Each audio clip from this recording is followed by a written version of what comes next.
Mr. President, when you met with Russian President Vladimir Putin, how soon did he say that he wanted to sit down with Ukrainian President Zelensky? Russia, as of now, says there's no meeting on the books and no agenda is set. Well, that's going to be up to them. It takes two to tango, I always say it. And they should meet, I think, before I have a meeting and probably close the deal. But I think it's appropriate they meet. They do not exactly get along well, as you can understand. And I'm sure it's a meeting that perhaps he didn't like.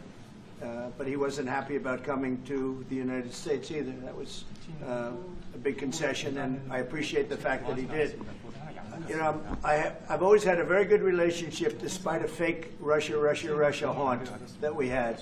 But we've always had a great relationship, very good relationship, strong relationship with Russia. That's a good thing, not a bad thing, by the way. That's a very good thing. And it's good to get along with Kim Jong-un, and it's good to get along with everybody, including President Lee.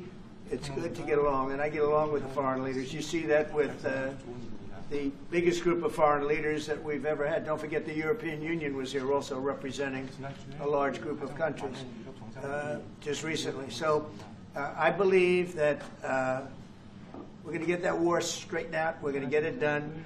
I don't know that they'll meet. Maybe they will. Maybe they won't. They'd like me to be at the meeting. I said, you guys ought to work it out. It's between you. It's not us. Now, in the meantime, we're not spending any money on, as you know, on Ukraine. We're selling military equipment to NATO. NATO now is taking in, excuse me, NATO now is taking in a large amount of money from the countries. They're taking in 5% of GDP versus 2%. They're paying the 5%. They never paid the 2%, most of them, or a lot of them. NATO has a lot of money. We are selling military equipment to NATO at full price.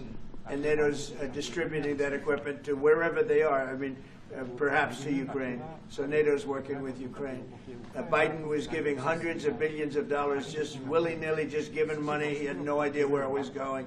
It was terrible what was happening. So we're not involved anymore in terms of the cost. We're in for $350 billion. As you know, I also got the rare earth deal done with Ukraine, which was worth much more than the $350 billion. But I'm not interested in the money so much, even though we've done a great job in that regard. I'm not interested in that. I'm interested in stopping a war where last week 7,109 soldiers died, both Russian and Ukraine. It's such a waste of life and humanity. They're not from this country. They're not from any other country other than Ukraine, for the most part, other than Ukraine and Russia. But it's a very important thing to me to stop it. I stopped 7 wars that were raging, one for 31 years, the Congo, and as you know, Rwanda, one for 35 years. I don't have to go into them. You know the list better than I do. But we stopped a lot of wars, including, you think about it, India and Pakistan, which was probably 2 weeks away from being a nuclear war. They were shooting down airplanes all over the place.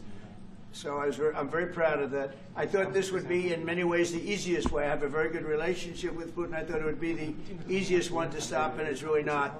It's very complex. It's very personal from their standpoint. There's tremendous dislike personally between the two men, and we're going to have to straighten that out. But I would like to see them meet first. They'd like me to be there. I may be there. I may not. I'll see. But I wanted them to work out their differences first, because it is ultimately between them. And when that happens, I think we'll get an end.